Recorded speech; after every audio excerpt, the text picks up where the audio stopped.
Zion Williamson had a situation recently, the NBA superstar, where allegedly, because I don't know his business and don't care to know it, but all over the internet it was saying that he was involved with one woman, possibly a stripper or something like that, and he was having a baby by another woman.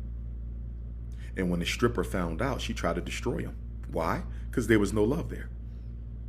There was no love and there was no respect.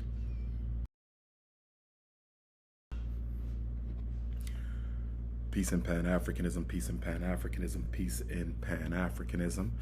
This is your big brother, Dr. Umar Tunde Ogun Tade. In this conversation, I want to discuss love versus dependency. Love versus dependency.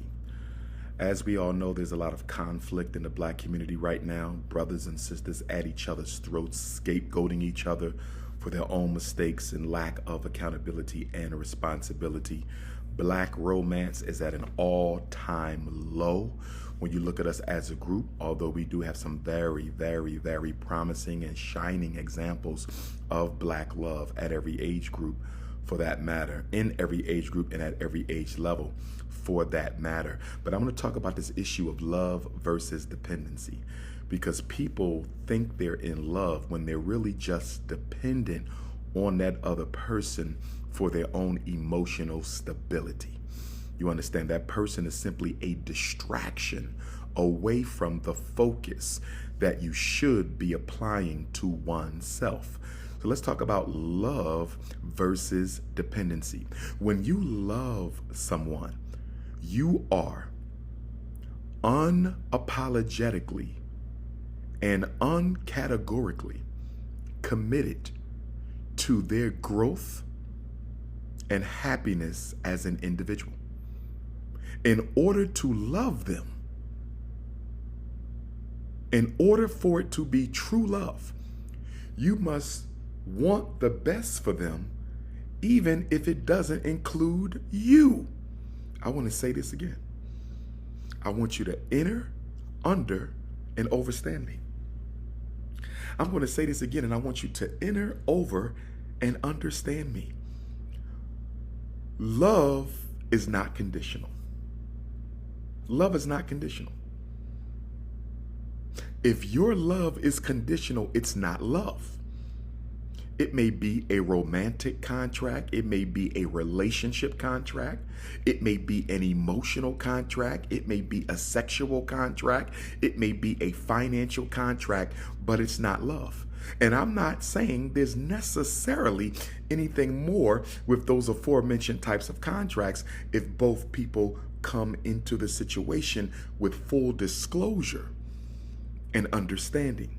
As long as no one is being manipulated into it, I don't have a problem with those kinds of contracts, because at certain points in our life, we need functional relationships versus expansive relationships. In other words, if you just need a woman to cook for you, you want a woman for the purposes of cooking and sex, that is a functional relationship. It's not expansive. It's not intended to help her grow. And you're not expecting her to help you grow. She simply has something that you want. A lot of women have functional contracts with men. You just want their money, their status, their notoriety. You're not interested in helping them be the best person they can be, and they're not necessarily interested in helping you become the best person you can be. You understand? In order for it to be love, it usually has to be an expansive relationship where there is full commitment with an expectation that we are going to be together forever or for a sizable amount of time. Love, for it to be true, is non-conditional. For example, the love I have for my race is unconditional. Whether you're a thief, whether you're a murderer, whether you're gay, whatever your issue is, I'm still going to love you because my love for African people is unconditional. I will hold you accountable. I will criticize you. I may have to dismiss you from my life, but I'm always going to love you. I'm not going to ever intentionally do something to undermine your happiness. I may do something to undermine the harm you intend to bring to the community, but it's never personal. I'm never trying to hurt you. When you love somebody, There is never an agenda of revenge. When you love somebody, there's never any type of an agenda to harm. Most of us don't love. We're either in contracts with people. See, a business contract doesn't require love. Me and my cousin going to open up a sneaker store. That's my cousin, so there may be some love there. But I don't have to love him to open up a sneaker store. Me and my next door neighbor going to open up a landscaping business. I don't have to love him to go into business with him. Me and someone I graduated from college with, we about to open up some restaurants. I don't have to love her to open up the restaurants. It's business. Business doesn't require love. Business is functional. We're going to come together and build this business and work it together until we no longer want it, or until you no longer serve my needs, or the business no longer serves my needs. The problem with us, because we want the security that comes with another person believing we're in love with them or committed to them. We want the comfort and security that comes from the other person believing we love them, that we lie. A lot of us, we will lie to the other person and make them think we love them when we don't, because we just want the security that comes with the other person believing that we love them. Don't manipulate, don't lie. Don't manipulate, don't lie. There's marriages where people don't love each other. They say they do, but each party knows they're not in love. It's functional. You're a millionaire, I'm a millionaire. You need to protect your money, I need to protect my money. We really don't have anybody else we can really build relationships with that we can trust, so we're just going to come together, and we may stay married for the rest of our life. But because each of us is largely emotionally stable, we can tolerate each other across the lifespan. It's not love. It's respect, but it's not love. It is a contract. It is a relationship contract. That's it. Many of our relationships are just contractual. They're not relational. There's no commitment to the person. There's a commitment to what they bring. There's a commitment to what they can do. Why do you think there's so much trauma and drama when we break up? Why is there so much trauma and drama when we get a divorce? If that relationship was based on love, there would have been no trauma after the breakup. There's no need. There can be, if two people genuinely loved each other, but decided they can no longer live with each other, because that can happen. Oh, that can most definitely happen. You love each other, but you can no longer live with each other. You divorce, you break up. One person does something to contradict your expectations. He cheated, that contradicted your expectations and agreement. It's over. She discussed your personal business with her family that contradicted your expectations and agreement. It's over. But there's no need for drama. I forgive you, but I can no longer trust you. Let's go our separate ways. Give me a hug, give me a kiss. Let's make love one last time. It's over, but there's nothing bad I have to say about you. There's nothing bad you have to say about me. And more importantly, there's nothing harmful we have to do to one another. Zion Williamson had a situation recently, the NBA superstar, where allegedly, because I don't know his business and don't care to know it, but all over the internet it was saying that he was involved with one woman, possibly a stripper or something like that, and he was having a baby by another woman. And when the stripper found out, she tried to destroy him. Why? Because there was no love there. There was no love and there was no respect. There was no love and there was no respect. Zion Williamson was functional for her.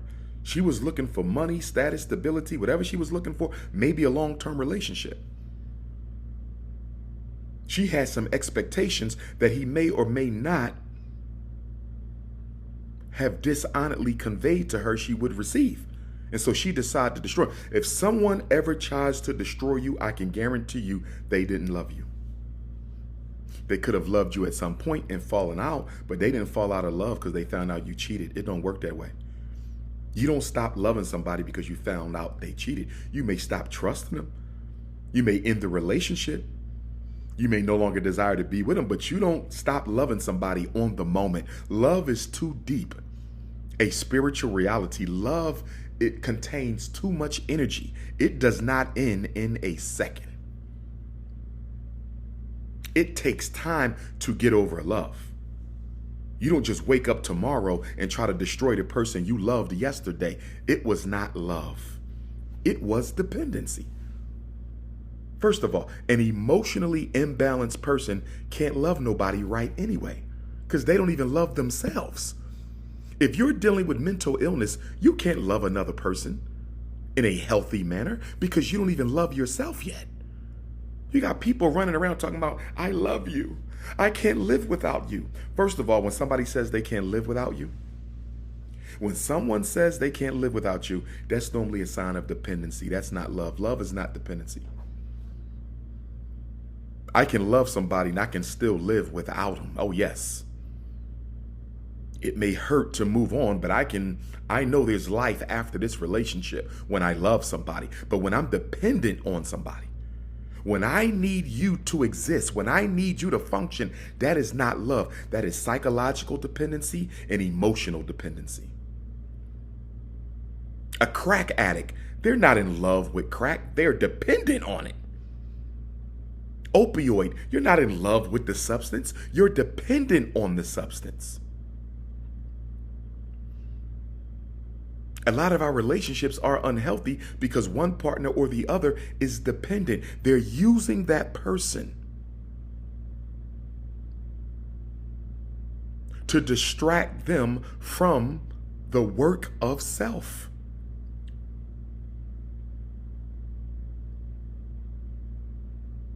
We assume people in a relationship are healthier than people who are not. That's not true. It all depends on the type of relationship they have.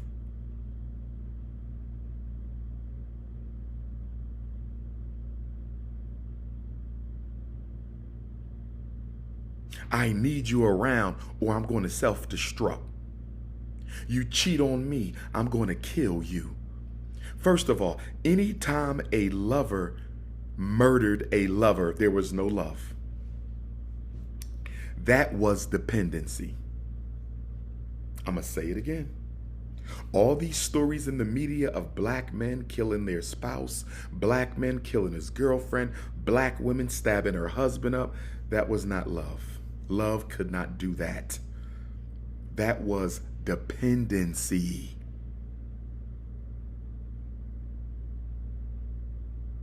You were dependent on that person. And here's the sin of dependency. Here is the sin of dependency. The sin of dependency is the only person who's allowed to be overly dependent on anything other than the Almighty.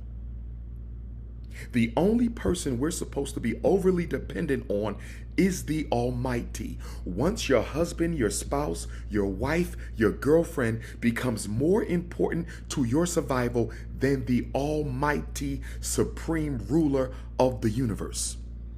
When a human being eclipses the love, dependency, and attachment you have for God, you are now in a state of sin. This is going to go over some of your heads. And if you don't have a spiritual foundation, this will make no sense to you at all. Capitalistic minded, European centric Negroes, this won't make any sense to you. I'm going to say it again. Only the spiritually enlightened will understand this point. Your love for nothing on this planet, not your parents, not your children, not your business, not the Frederick Douglass Marcus Garvey Academy, nothing on this earth, not your dog, your home, your car, your bank account, your money, your savings, nothing, the sex that you get from that woman, nothing, the sex you get from that man, nothing on earth should exceed the love, attachment, and dependency you have on supreme consciousness. If you love that woman more than God, first of all, it's not love because it's unhealthy. It's detachment. It's dependency. You are now in a state of sin because that person has now become your God. That man has now become your God. That woman has now become your God. Nothing should exceed your dependency on the Lord. But when you say, I can't live without this woman, I can't live without that man, that's dependency. That's not love. Love is free.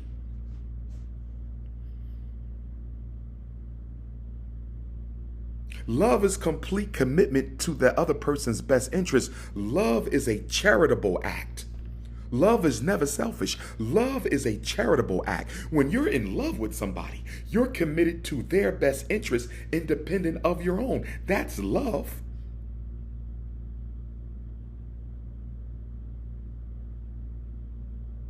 When you're dependent on somebody, it's about you. It ain't about them. Dependency is about you. This is why I always tell you, emotionally unhealthy people are spiritual vampires. Why would you get into a relationship with one? Emotionally unhealthy people are spiritual vampires. Why would you get into a relationship with one? Emotionally unhealthy people are spiritual vampires. Why would you get into a relationship with a spiritual vampire? You must have dependency problems as well.